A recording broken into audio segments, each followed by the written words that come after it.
Good morning, children. Welcome back our next TV's class. So, student, in last class we discussing about the how should we keep our point. So how should we keep some point to make environment clean.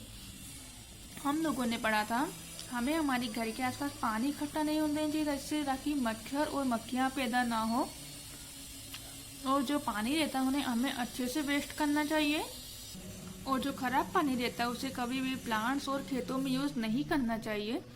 And soak pit also can be made to dispose of waste water. और हमेशा पानी को waste करने के लिए एक सोक पिट बनाना चाहिए, गहरे गड्ढे में उस पानी को निकालना चाहिए. ओके. सेकेंड था garbage should not be throw carelessly. और कभी भी कचरे को सावधानी पूर्वक फेंकना चाहिए, यहाँ वहाँ नहीं फेंकना चाहिए.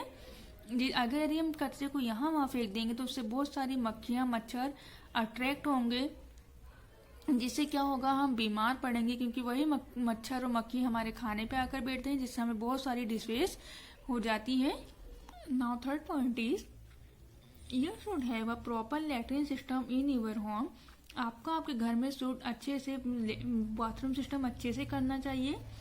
The water sealed pit latrine और flush system in such sanitary latrine. और हमेशा क्या करना चाहिए, जो बाथरूम रहती है उन्हें सैनिटरी यूज करना चाहिए. It keep the latrine clean from free from flies and foul smell.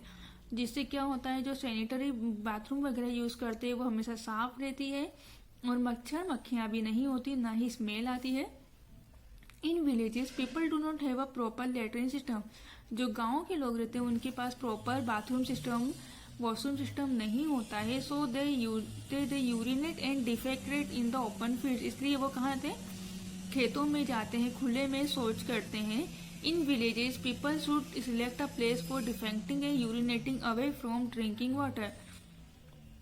और जो गांव के लोग रहते हैं वो एक जगह सिलेक्ट कर लेते हैं जहाँ पर उन्हें वॉशरूम वगैरह शौचालय का यूज करते हैं. One important sanitary habit is to wash hand. और सबसे इम्पोर्टेंट अच्छी आदत है कि हमें हमेशा हाथ धोना चाहिए, फिंगर एंड नेल्स प्रॉपरली. और हमें हमेशा अपनी उंगलियों को नाखूनों को भी अच्छे से साफ करना चाहिए जब भी हम कभी वॉशरूम से होके आते हैं वॉशरूम.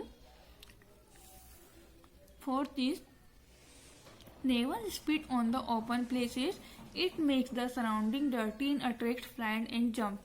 कभी भी कचरे को, गंदगी को या कुछ भी गंदी चीजों को खुले में नहीं करना चाहिए, ना फेंकना चाहिए, कि जिससे क्या होता है, हमारे आसपास का जो एरिया होता है वो गंदा हो जाता है. बहुत सारे कीटाणु और मक्खियां उड़ उड़ कर आते हैं जो हमें बीमार कर सकते हैं. Fifth point is people who have domestic animals और pets should keep the shed and stable clean. और जिन लोगों के घरों में जो डोमेस्टिक जानवरों को पालते हैं उनका घर अच्छे से साफ करना चाहिए. Dirty shed and stables attract flies which carry germs. क्योंकि जो गंदी जगह रहती है जहाँ पर एनिमल्स को हम बांधते हैं, यदि वो गंदी जगह रहेगी तो उससे क्या होगा, बहुत सारी मक्खियां और जर्म्स आएंगे. The dirty place into near by home. जो हमारे घर के अंदर भी एंटर होंगे, जिससे हम बीमार पड़ सकते हैं. अब नेक्स्ट टॉपिक आता है हमारा पोल्यूशन. पोल्यूशन मीन्स होता है प्रदूषण. Okay. The activities that make air water and land polluted is called pollution. वो एक्टिविटी जो हमारी हवा को, पानी को और हमारी जमीन को दूषित करती है उसे बोलते हैं हम प्रदूषण. Now types of pollution is pollution are of many types but there main 3 types of pollution. देखिए, जो प्रदूषण होता है वो बहुत सारे प्रकार का होता है, लेकिन 3 मेन प्रदूषण होते हैं. एयर पोल्यूशन मीन्स हवा प्रदूषण या वायु प्रदूषण. वाटर पोल्यूशन इज जल प्रदूषण. Third is noise pollution means ध्वनि प्रदूषण. Okay.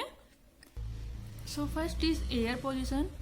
Making air impure is called an air pollution. देखिए, जो हमारी हवा को खराब करते हैं, जिसमें बहुत सारी अशुद्धता आ जाती है, उसे बोलते हैं हम एयर पोल्यूशन या वायु प्रदूषण. The polluted air is unfit for breathing. और यही जो प्रदूषित हवा रहती है वो हमारी सांस लेने में बहुत अनफिट होती है, हमारे लिए फिट नहीं होती है. अब आता है causes of air pollution means हवा जल वायु प्रदूषण के क्या क्या कारण होते हैं, किस कारण वायु प्रदूषण होता है. बर्निंग ऑफ गार्बेज मीन कचरे को जलाना या कचरे का जलना. Factories which emit poison smoke from chimneys. और जो फैक्ट्रीज रहती है जहाँ पर बहुत सारे जहरीले चिमनी के थ्रू धुआं निकलते हैं, उससे भी हमारा वायु प्रदूषण होता है, एयर पोल्यूशन होता है। स्मोक फ्रॉम व्हीकल्स, और जो वाहनों से धुआं निकलता है उसके द्वारा भी एयर पोल्यूशन होता है। तो ये सब हमारे एयर पोल्यूशन के रीजन है। Next is water pollution means जल प्रदूषण।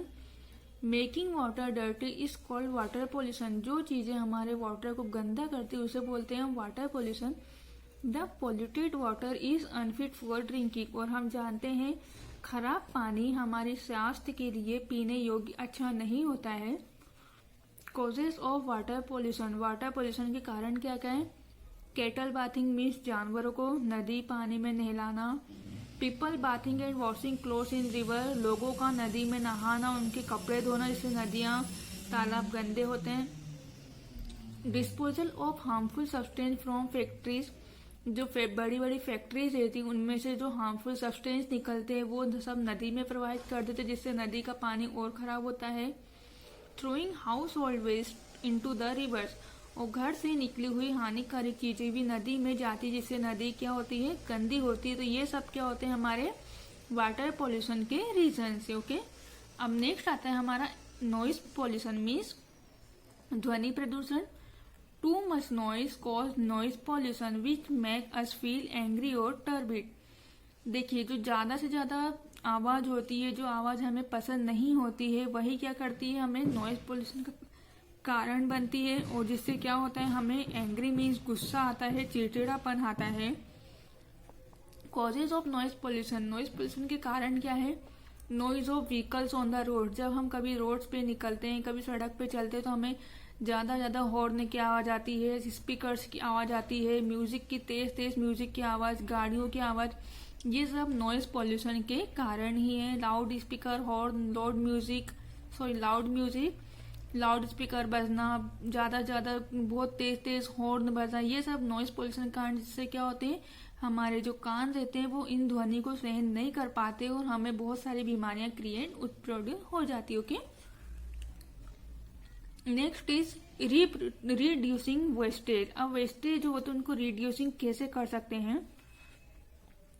The whole world is facing the problem of pollution. हमारा पूरा वर्ल्ड पॉल्यूशन की जो प्रॉब्लम है उससे फेस हो रहा है। सभी उसको देख रहे हैं कि पॉल्यूशन क्या है, कैसा है। The world needs our help, तो जो वर्ल्ड है उसको हमारी जरूरत है। There are some practical ways to help protecting the environment, तो यहाँ कुछ हेल्प कर सकते हैं कि हमारे एनवायरमेंट को हम किस प्रकार बचा सकते हैं। तो first is do not waste the food, खाने को वेस्ट नहीं करना चाहिए। सेव इलेक्ट्रिसिटी को जहां तक संभव हो बचाना चाहिए, जितनी जरूरत हो उतना ही। फैन ट्यूबलाइट को ऑन करना चाहिए, यदि जरूरत ना हो तो उन्हें उसी टाइम बंद कर देना चाहिए। सेव वाटर, पानी को ज्यादा बचाना चाहिए। यूज पेपर बैग्स, और पॉलिथीन की जगह हमें पेपर बैग्स का यूज करना चाहिए। Right on both side of paper के दोनों तरफ हमें लिखना चाहिए, ऐसा नहीं कि एक साइड लिख दिया और फेंक दिया उसको, ऐसा नहीं करना चाहिए। अवॉइड यूजिंग पॉली बैग्स, पन्नी की जो पॉलीथीन्स होती है उसका यूज नहीं करना चाहिए। Give recyclable things for recycling, और जो चीजें वेस्ट हो जाती है, खराब हो जाती है, जो हमारे लिए यूजफुल नहीं होती, उन्हें हम रिसाइकलिंग करके कुछ अच्छी सी चीजें, अट्रैक्टिव चीजें बना सकते हैं। ओके, सो स्टूडेंट्स, आया आप लोगों को समझ में कि किस प्रकार हम हमारे एनवायरनमेंट को साफ कर सकते हैं। इन सब चीजों को अपनाकर हम हमारे एनवायरनमेंट को क्लीन और शुद्ध कर सकते हैं। तो इसके आगे का नेक्स्ट टॉपिक हम नेक्स्ट क्लास में डिस्कस करेंगे। Thank you, have a nice day.